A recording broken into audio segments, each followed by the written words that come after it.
Democratic Governor Tim Walz of Minnesota has been on a national town hall tour through red.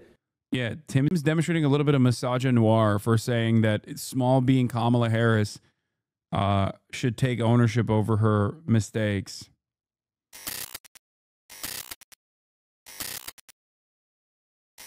Like, those protests. All right, guys. What is this? Watch 600,000 protest MAGA. Hassan Piker decimates Trump, defends Gaza.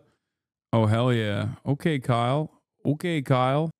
What was I going to say? The protest that took place over the weekend, which I talked about already and attended myself. I was one of the people at the protest. And I know many of you were there as well. And in your own states, in your own cities. Those protests were not even about the tariffs. They were designed before the tariffs regime, which means that there is going to be even more protests now because more people are going to be frustrated with Donald Trump and the way that he's managing the situation. Because, you know, there were many things that... Yeah, the girls are fighting. I don't know if I care about this as much, but after this, we're going to get to the deportation stuff. We knew what happened. Many things. I'm not here, so I told you so. Oh, God, I don't like her at all. I can't stand her. I'm not here to say I told you so. Ha, ha, ha, ha, ha, ha. The country's on fire because of your inability to read the goddamn room, because you wanted to literally do Scissor Sisters with Liz Cheney parading a reactionary daughter around. Okay, get the out of here. Oh my God. Oh my God. I can't stand these monstrous scumbags, dude. It's crazy. Like they loved the death and destruction that Israel put on top of the Palestinian people.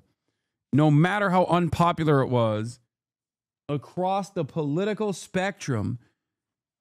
Across the political spectrum, they were like, nah, we love genocide. Sorry. We like it more than we like defending. We like defending the future of American democracy, you know? How could this have happened? We couldn't Brett Summer our way out of this? It's crazy. Former Vice President Kamala Harris. Oh, Colonel Putty, thank you for the 10 gifted subs. Back with a little I told you so this week as President Trump's tariffs are setting off global shockwaves. So what does Harris's former running mate think? Well, she's the front runner for 48% for 2028. Yeah, I think the Democrats are cooked, honestly. They really are. They don't learn. They don't understand. They will never understand. I will not lose hope. I will continue to try to actively educate liberals who have this kind of idiotic assessment and think that like Kamala Harris was a perfect vessel and the people failed her and that she didn't fail the American people. Okay. People say you got to break away and create a third party. But what you don't understand is this is where the motion is. This means that this low key kind of means that the liberals are a little bit off base as well. Do you understand? This means that the liberals themselves, at least right now, do not have an appetite for a third-party vote, let alone even a more progressive figure, dude. We have to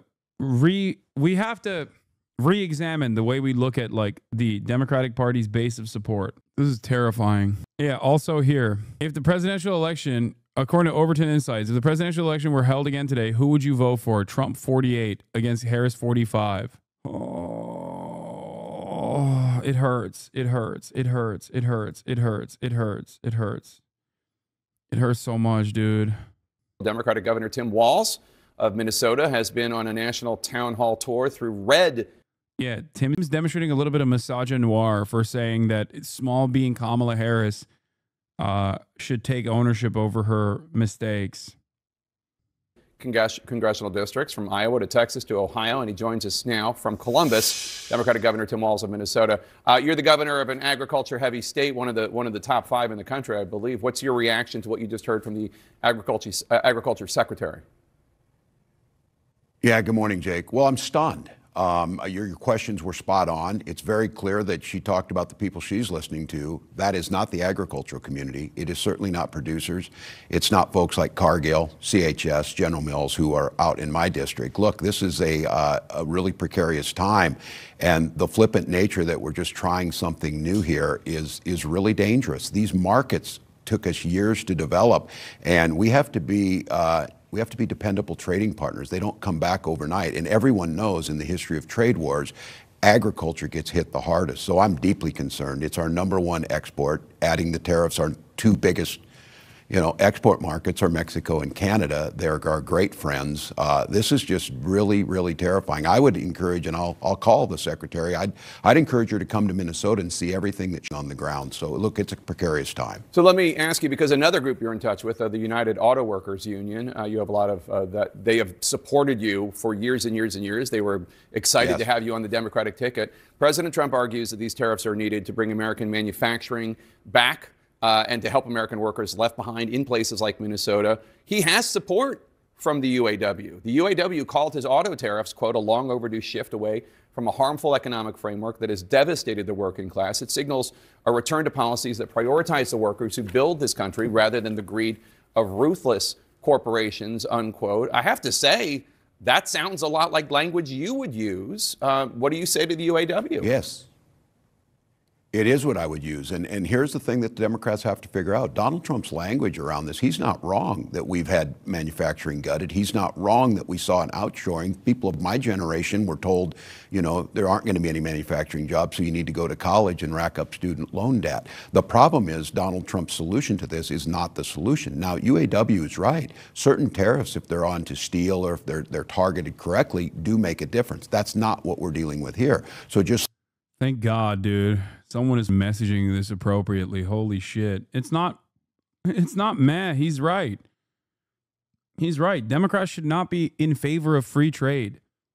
Democrats should be the first to acknowledge that free trade is what has gutted the American manufacturing capabilities, destroyed the American labor force, destroyed the countryside. He's a good messenger on this.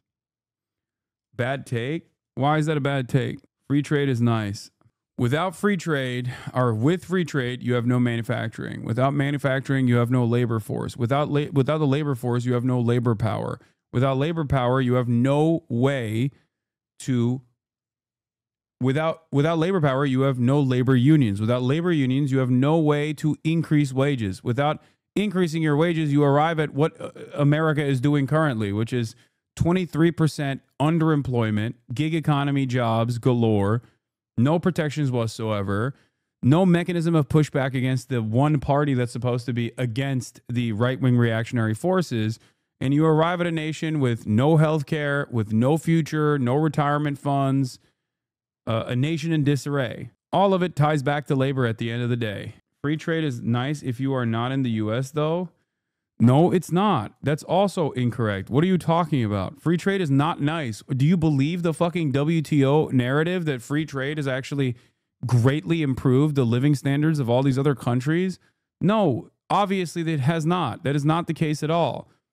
The one country that has actually been able to dramatically improve itself in that process is China. And that is not because of the free trade. That is because of what they did with the foreign capital that came in. The only thing that free trade benefits is capital owners. That's why America did it for so many years. A lot of people say, we don't want free trade, we want fair trade. You can't have fair trade without dramatically improving the material circumstances of the global South. There's no wage parity. There is a gap for benefits. There's a gap for living standards. This also exists within the United States. In the United States, I'll tell you something, okay? I'll put you on game a little bit. In the United States, there's a concept called low-cost zones. Places like Oklahoma, states like Oklahoma are considered low-cost zones. And companies try to move to these low-cost zones. Why do they do that? Why is it considered a low-cost zone? Because less regulation around labor rights and also cheaper cost of living in general. Okay? It ultimately fails, though, because there is no initiative to improve these opportunity zones or these low-cost zones. So people don't want to live there, and they inevitably leave. But the reason why they exist, the reason why such a concept even exists internally within the United States of America is because there are areas where you can get away with paying people less. Free trade is basically that on steroids. Low cost loans also mean that a lot of the background employees that you hire are that you can pay even less. That doesn't end up improving the situation in these states anyway. Last week, 650 taconite miners are laid off. Those taconite miners are mining the taconite to make the steel to build the automobiles. So I don't disagree where they're at, and I think this is the Democratic dilemma. Donald Trump talks about the things that are real in the angst of people's lives. He doesn't do a damn thing about it. In fact, he does just the opposite, and he pals around with the people that caused the problem. And we don't offer them a solution, so it looks like we're not hearing them. So I disagree with Sean Fain and UAW on this issue. I don't disagree with them on that we made decisions over the last 30 that I don't think helped America, but this is not the solution to it. Isolating ourselves not the solution. We need to make sure that we're focusing. And again, I would just end with this, Jake. Donald Trump has not once ever cared about workers. This is why you need to support unions across the board, support the ability to have a living wage. So we heard your former running mate Kamala Harris say she's not here to say I told you so, although obviously that's what she was saying about all the Trump chaos. We're seeing, I have to say though, what does I told you so really mean here? I mean, people heard her message. They did not vote for her. She lost every battleground state. You yourself have criticized the Harris-Walz campaign for being too cautious. She may have told the American people, she may have warned the American people, but she didn't do it compellingly enough to win. That is the absolute point. And look what. Oh my. Wow. I can't believe I'm hearing this from a liberal mainstream institution. I can't believe I'm hearing this for the first time ever. Now that it's not fucking Hillary Clinton, a post-election analysis that's coming fucking 4 or 5 months after the election, 6 months after the election, a post-election analysis that actually pits the blame successfully on the party that lost. Wow. If only there was someone who was saying that before the election, during the election, after the election, and hasn't stopped saying that. And yet people yell at me all the fucking time for it because of the lack of interest from mainstream institutions that actually brain warp all the liberals into believing that our public servants are not there to serve us. We are there to serve them. They do not fail us. We fail them by not voting hard enough. Regardless of how bad their messaging is, regardless of how bad their fucking policies are. When I criticize, I'm criticizing myself. I own this. I'm part of. Can you elaborate on that more? I don't understand. I don't think I know what free trade is. You just kind of said a bunch of outcomes. Free trade agreements with other countries is lowering restrictions on how countries can trade with one another in an effort to allow capital owners to move manufacturing to other countries where labor costs are significantly lower. They're so low, as a matter of fact, that it is literally cheaper. It is cheaper for companies, American companies, to move their manufacturing there and then ship the supplies back to the United States of America and many other markets. Yes, it allows free flow of investment and capital to lower cost areas. And the argument there is that it's a mutually beneficial scenario. The argument is a lie, of course. It's beneficial because these countries that are poorer overall will be able to take the foreign capital that's coming in and greatly improve their living conditions. And yet, after multiple decades of free trade agreements with many of these nations, a lot of these countries have not been able to improve their material conditions because that's not the goal. The goal is not to magnanimously improve the conditions in improve the living conditions of like the global south. As a matter of fact, it's to keep it poor to the best of your ability so that you can consistently extract higher profit margins. What the F are you saying? She lost because she was a woman and black. Just that simple. The ticket. And somebody has to come up with a strategy. I think this is exactly right. This is the thing. Look, Democrats, it was a good night in Wisconsin. I was over there. We saw that happen. Donald Trump's doing this. Just to be clear, nobody on the Democratic side is celebrating this. And those folks in the street are not celebrating that Donald Trump's making all these errors. I think what the vice president's saying is that was pretty self-evident. Also, the other side of this problem isn't necessarily the lack of manufacturing jobs.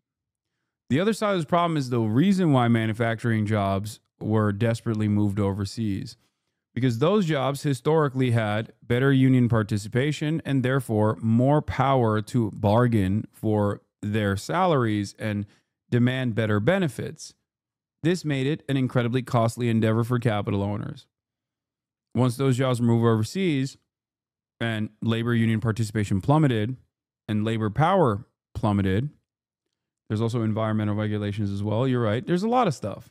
Same with low-cost zones, even internally in the United States of America. But once that goes away, there's no more bargaining power overall, and wages consistently keep depressing.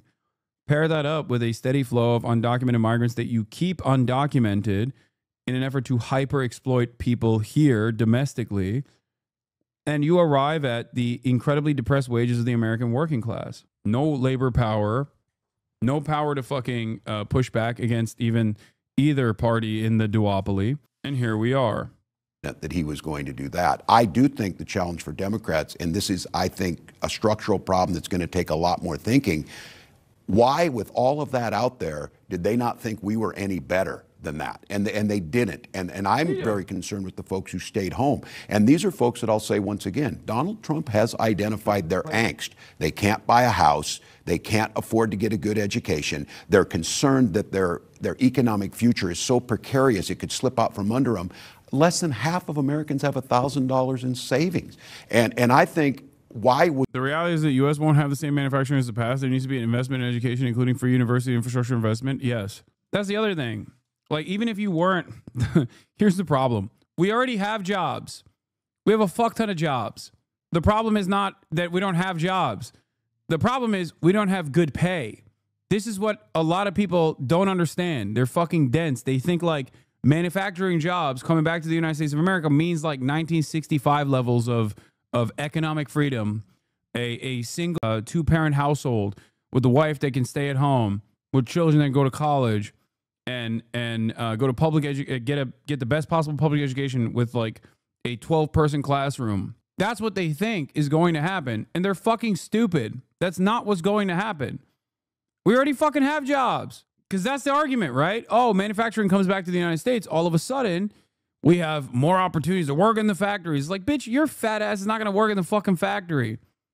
Get out of here. We already have similar assembly line conditions anyway, and those jobs don't pay at all, like Amazon distribution facilities. You don't want to fucking sew t-shirts, or rather, you would do that because you think that it's going to actually pay you more. Problem is, it doesn't. Because the existing jobs right now don't pay you enough. What makes you think that like manufacturing is going to actually pay you more? That's it. So to me, sure, it's great. It's great to combat against offshoring. Fine. I like that. That's great. Bring manufacturing back into this country, and instead of making weapons, build shit that matters, that will improve people's lives. But it doesn't end there. It doesn't end with like manufacturing jobs coming back to the country. It has to be good paying union jobs with good benefits, where there's better distribution of profits back to the fucking labor force. That is the real issue. That is the real problem. That's precisely the reason why when these guys like Lutnick goes on television and says like, oh, we're going to bring these factories back to America, he literally says, and we're going to keep costs low because it's going to be automation. Okay, so the average American isn't going to get a job there. We're just fantasizing about factories and a technology that doesn't even exist in America yet, magically coming here, materializing out of fucking thin air, and it's not even going to be beneficial for the American labor force? What the fuck? Was it not so compelling? It So should have been a stupid. slam dunk for us to say, we're the party that cares about that. We're the party that's going to protect Social Security and Medicare. We're the party that thinks the ACA is a good start, but we need to do more on health care. And we didn't do that. So I'm concerned. Democrats do well in special elections and off-year elections, but the electorate that comes in presidential election years is different. When I was young, it was easy to know what a Democrat was. They stood with the working class and labor. Republicans were country club and for the rich. I love how the answer from Libs is infrastructure investment, which employs temporary construction workers in effect, unless they're in the building trades, but not manufacturing, which creates more organized labor infrastructure historically. Yeah, that's the one benefit. But I think H. Bizzle, you would agree with me when I say this. The real goal of bringing back manufacturing in the United States of America, some people will say, is a matter of national security. I don't necessarily care about that. But The real goal is because people fantasize about 1965 levels of living standards. Not for black people. I mean, like, you know, just in general. Everyone that's living on U.S. soil will have 1965 living standards. You get a fucking good paying job, 9 to 5, clock in, clock out, get to pay for both of your children, maybe your third child, for their education. Healthcare is no longer an issue. Infrastructure seemingly works. It's just like, that's the fantasy. And they think the only way that you can fucking do that is through manufacturing jobs.